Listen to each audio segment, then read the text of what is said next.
بسم اللہ الرحمن الرحیم الحمد للہ رب العالمین والصلاة والسلام علی سید الانبیاء والمرسلین وعلی آلہ واصحابہ اجمعین اما بعد فقد قال اللہ تبارک و تعالی فی القرآن المجید اعوذ باللہ من الشیطان الرجیم بسم اللہ الرحمن الرحیم یا بنی اقم الصلاۃ وأمر بالمعروف وانہی عن المنکر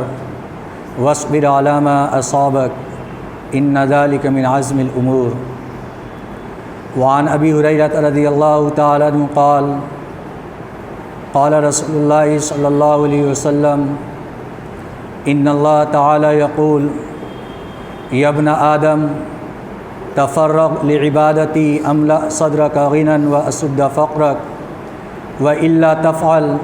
مَلَأْتُ يَدَكَ شُغْلًا وَلَمْ أَسُدَّ فَقْرَكَ أو كما قال رسول اللہ صلی اللہ علیہ وسلم۔ محترم بزرگوں اور عزیز ساتھیوں، دنیا کے اندر ہمیں اللہ رب العزت نے بھیجا ہے اور ہم اللہ کے بنائے ہوئے ہیں اور اس کے بندے ہیں۔ اس اعتبار سے ہمارا مالک اور ہمارا خالق اللہ ہے۔ دنیا کے اندر کوئی کسی کا مالک نہیں ہوتا، لیکن جو عارضی نسبت ملکیت کی جب ایک دوسرے کی جانب ہو جاتی ہے کہ کوئی کسی کے یہاں ملازمت کرتا ہے یا کوئی کسی کے یہاں کوئی کام کرتا ہے تو اس کام کی نسبت پر وہ اس کی ذمہ داری ہوتی ہے کہ وہ اپنے مالک کی اطاعت کرے، اس کا کہا مانے اور جس چیز کے بارے میں وہ کہے اس کے اوپر عمل کرے۔ اگر وہ اس کا ملازم یا اسٹاف اس کی نافرمانی کرتا ہے اور اس کا کہنا نہیں مانتا تو مالک اس کے اوپر ناراض بھی ہوتا ہے اور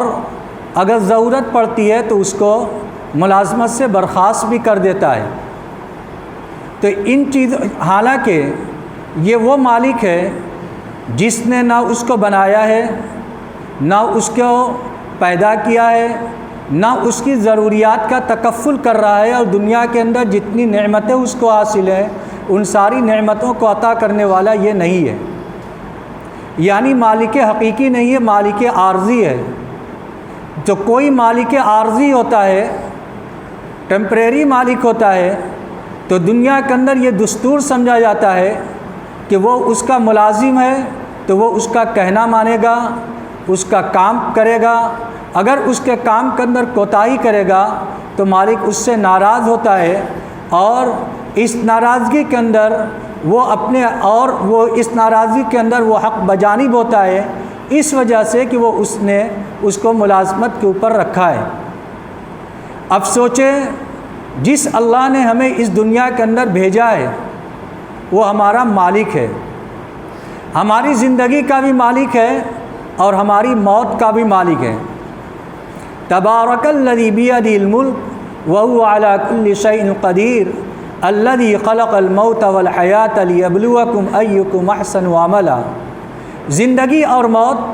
اللہ رب العزت نے بنائی ہے دنیا کے اندر، یہ اس لیے تاکہ آدمی کو آزمائے کہ کون اچھا کام کرتا ہے۔ اللہ رب العزت ہمیں زندگی عطا کرتا ہے، وہی ہمیں موت عطا کرتا ہے، وہی ہمارا مالک حقیقی ہے۔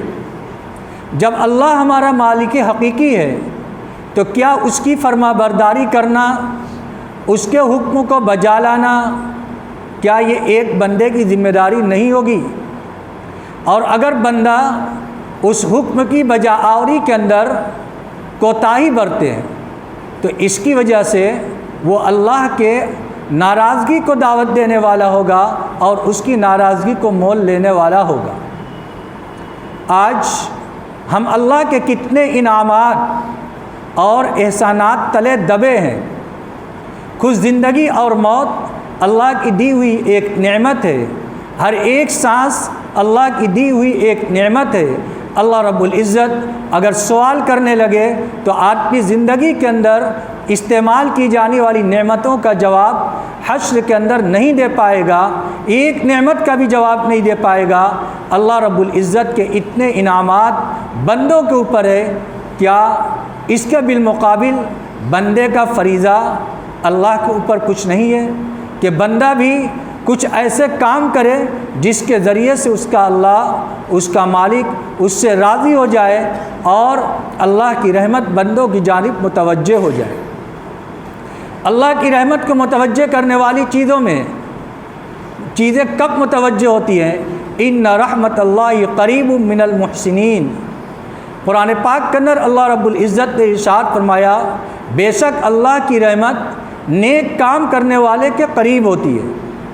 جو لوگ نیک کام کرتے ہیں اللہ کی رحمت ان سے قریب ہوتی ہے۔ اور نیکوکاروں نیک کام کیا ہے؟ قرآن پاک کے اندر اور احادیث کے اندر کھول کھول کر نیکی کے کام کو، گناہ کے کام کو بیان کر دیا گیا کہ یہ کام نیکی کا کام ہے، اللہ کو خوش کرنے والا ہے، اور یہ کام اللہ کو ناراض کرنے والا ہے۔ آج میں آپ حضرات کے سامنے جس چیز کے بارے میں گفتگو کرنا چاہتا ہوں وہ اہم العبادات نماز ہے۔ نماز اللہ رب العزت کی جانب سے ملنے والا ایک تحفہ ہے جو بندے کو اللہ رب العزت کی جانب سے اپنے نبی حضرت محمد صلی اللہ علیہ وسلم کے توسط سے اس امت کو ملا ہے۔ اب اس تحفے کی قدر ہم کتنی کر رہے ہیں؟ اللہ رب العزت نے دن رات کے اندر 5 وقت کی نماز فرض فرمائی ہے۔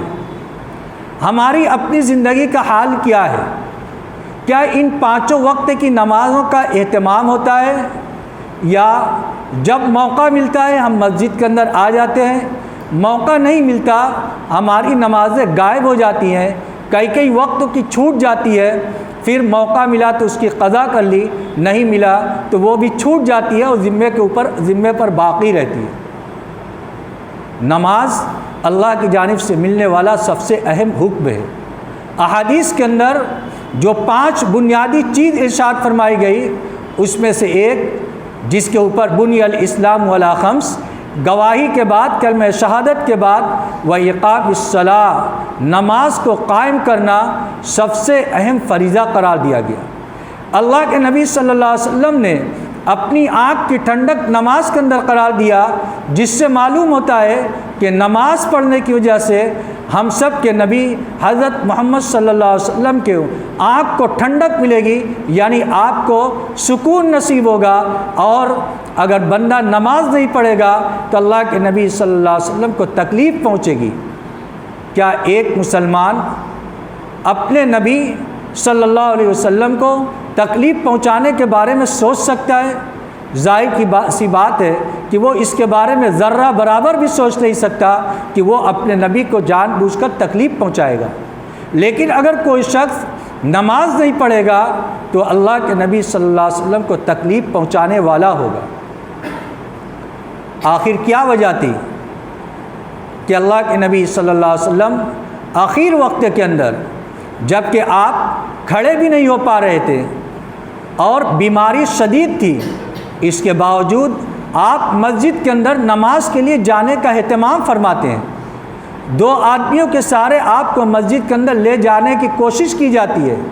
بار بار گشی آتی ہے، لیکن پھر بھی اللہ کے نبی صلی اللہ علیہ وسلم مسجد کے اندر جانے کی کوشش کرتے ہیں،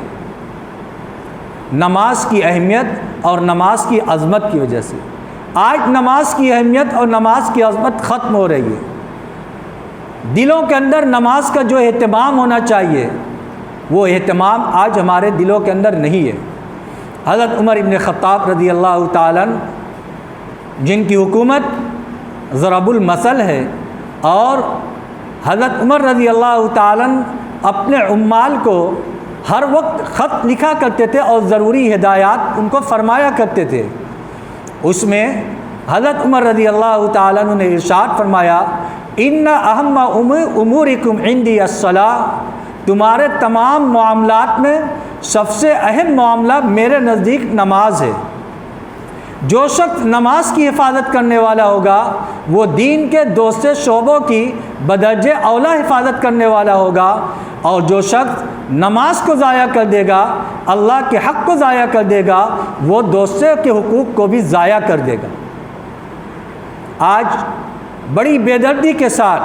اور بڑی جرأت کے ساتھ نماز جیسی اہم عبادت کو چھوڑ دیا جاتا ہے، حالانکہ نماز اللہ رب العزت کا ایک بڑا حکم ہے۔ اللہ رب العزت حشر کے میدان میں نماز کے متعلق سوالات فرمائیں گے۔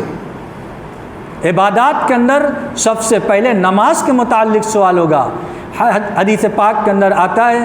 کہ جو شخص نماز کا اہتمام کرتا ہے تو قبر کی منزل،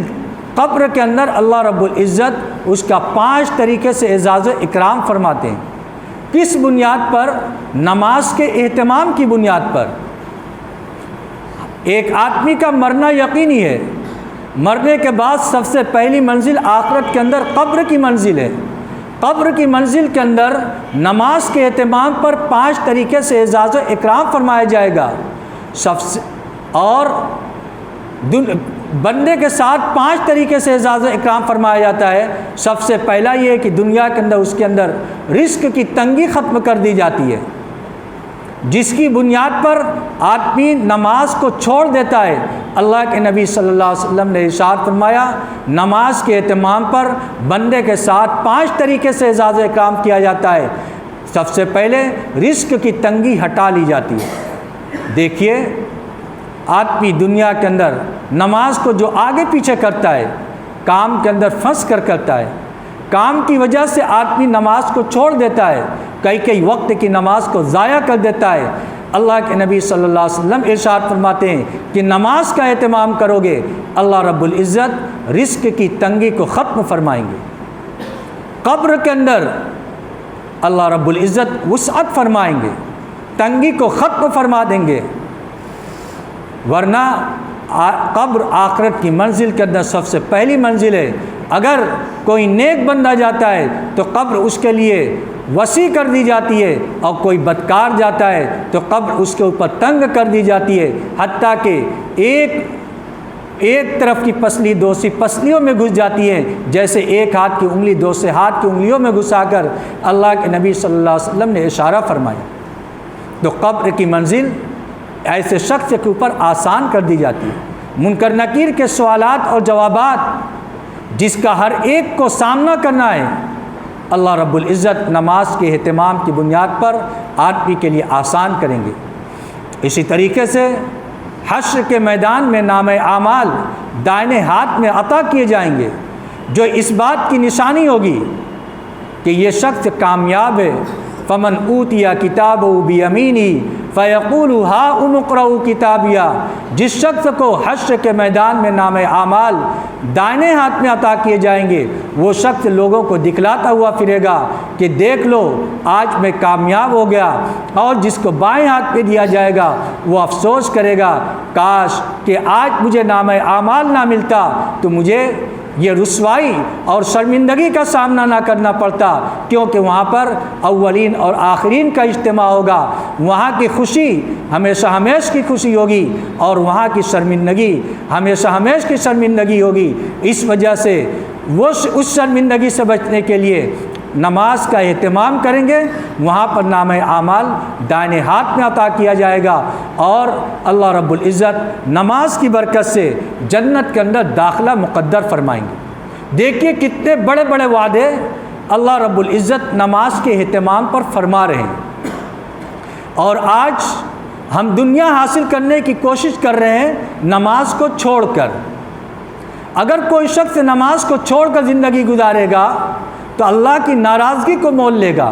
اور جب اللہ کی ناراضگی کو مول لے گا تو دنیا کے علاوہ آخرت کے اندر بھی اس سزا کا مستحق ہوگا، اور جب جہنم کے اندر جہنمی چلے جائیں گے تو وہاں پر جب جہنمی ایک دوسرے کو پہچانیں گے، اور کوئی شخص ان جہنمی سے پوچھے گا ما سلککم فی سقر، کہ کون سی چیز تم کو جہنم کے اندر لے آئی، تو سب سے پہلے وہ جواب دیں گے قالوا لم نک من المصلین، ہم دنیا کے اندر نماز نہیں پڑھتے تھے۔ تو جہنم کے اندر جانے کے بعد جہنمی جو جواب دے گا، جس جرم کی سزا کے اندر وہ جہنم کے اندر ڈالا گیا ہے، سب سے پہلی جس چیز کا تذکرہ کرے گا وہ نماز کا تذکرہ کرے گا کہ ہم دنیا کے اندر نماز نہیں پڑھتے تھے، جس کی بنیاد پر جس جرم اس کی سزا کے طور پر آج ہمیں جہنم کے اندر ڈال دیا گیا۔ کتنی اہم چیز نماز ہے، آج ہم اس نماز کو اہمیت نہیں دیتے۔ سوچئے، نماز کو اہمیت نہ دینے کی بنیاد پر ایسا نہیں ہو سکتا کہ ہم دنیا کے اندر روزی حاصل کر لیں، کچھ زیادہ مل جائے، مقدر کی روزی ملے گی، لیکن نماز کو چھوڑنے کی بنیاد پر، اللہ کے حکم کے توڑنے کی بنیاد پر جو روزی عافیت کے ساتھ ملنی چاہیے، سکون کے ساتھ ملنی چاہیے، اس کی بنیاد پر، نماز کو چھوڑنے کی بنیاد پر عافیت، سکون، دل کا چین یہ ختم ہو جائے گا اور آدمی پریشانی کے اندر مبتلا ہو جائے گا۔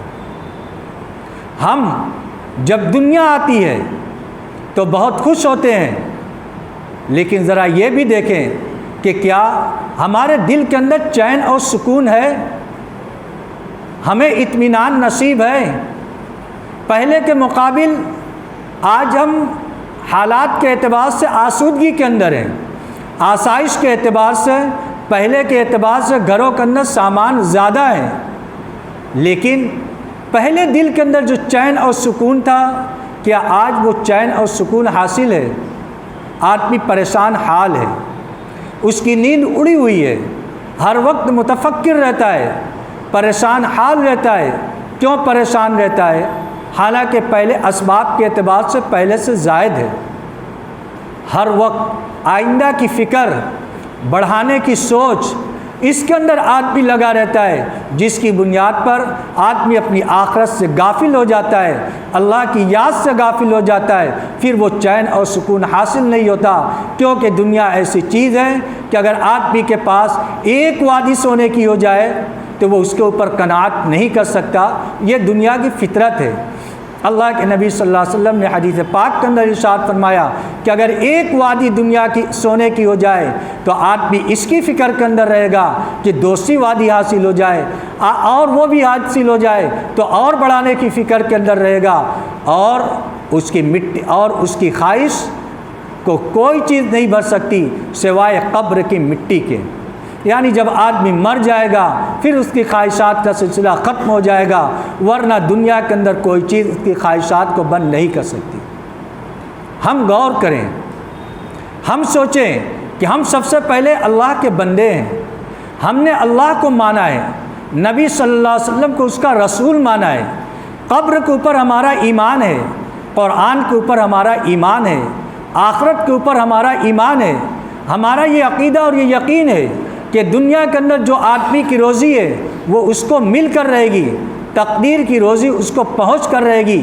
اگر ہم نماز پڑھ کر اس کو حاصل کریں گے تب بھی اتنا ہی ملے گا، نماز چھوڑ کر حاصل کریں گے تب بھی اتنا ہی ملے گا، اس سے زیادہ نہیں ملے گا۔ لیکن نماز چھوڑنے کی بنیاد پر ایک قسم کا عذاب دنیا کے اندر آئے گا، جس کو حدیث قدسی کے اندر ارشاد فرمایا گیا، یا ابن آدم تفرغ لعبادتی املأ صدرک غنى واسد فقرک، اے آدم کی اولاد تو میری عبادت کے لیے وقت کو فارغ کر لے، یعنی اپنی مشغولیت کے اندر سے وقت کو نکالو۔ کسی کے پاس موقع نہیں ہے، لیکن ان مشغولیت میں سے وقت نکال کر جب مؤذن کہہ دے اللہ اکبر، حی علی الصلاۃ، حی علی الفلاح، آؤ نماز کی طرف، آؤ کامیابی کی طرف، تو اس وقت اپنے معاملات کو چھوڑ کر، اپنے تجارت کو چھوڑ کر مسجد کی طرف آ جاؤ، اور اس وقت یہ اللہ کا سب سے اہم حکم ہے۔ اگر ہم اس حکم کو پورا کریں گے تو ایک آدمی کو چین اور سکون ملے گا، ورنہ طبعی طور سے بھی دیکھیں، نماز کا وقت ہو جائے کوئی آدمی اپنی تجارت کے اندر لگا رہتا ہے، ہر وقت وہ پریشان رہتا ہے جلدی سے ہم فارغ ہو کے مسجد کے اندر جائیں، حالانکہ غفلت کی وجہ سے نماز چھوٹ جاتی ہے، لیکن بے چینی رہتی ہے۔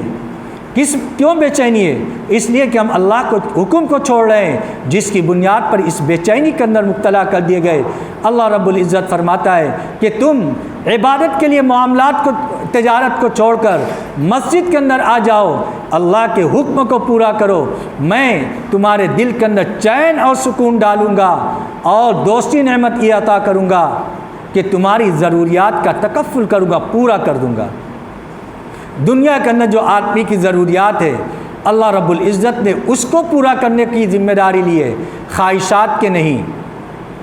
ضروریات پوری ہو جائیں گی لیکن خواہشات کبھی آدمی کی پوری نہیں ہوتی۔ ہر وقت ایک دوسری خواہش، ایک دوسری آرزو آدمی کی کھڑی رہتی ہے، اور آدمی کی حدیث کے اندر فرمایا گیا کہ آدمی کی آرزو اور آدمی کی امید، اگر اس کی عمر 60 سال ہے تو آرزو اور امید 100 سال کے لیے رہتا ہے، اس لیے آرزو اور امید اس کی عمر سے بھی زیادہ رہتی ہے۔ اس لیے آرزو اور امید پوری کرنے کا وعدہ نہیں لیا گیا، وعدہ یہ کیا گیا کہ میں تمہاری ضروریات کو پورا کر دوں گا۔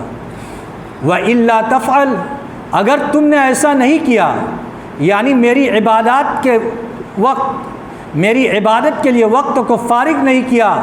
تو حدیث کے اندر آتا ہے ملأت یدک شغلا، میں تمہارے ہاتھ کو مشغولیت سے بھر دوں گا، بہت کام ہوگا، موقع نہیں ملے گا، لیکن اتنا کام کرنے کے باوجود فقیر کے فقیر رہو گے، تمہاری ضروریات کبھی پوری نہیں ہوگی۔ ہر وقت یہ سوچو گے کہ ہمارے سامنے اتنا پیسہ تو، لیکن اس سے زائد کا تقاضا ہے، اس سے زائد کا تقاضا ہے، تو گویا کہ فقیر ہو گئے۔ حالانکہ پیسہ بہت ہے، اس کے باوجود فقیروں جیسی محنت کر رہے ہو، گویا کہ تمہارے پاس کچھ نہیں ہے۔ یہ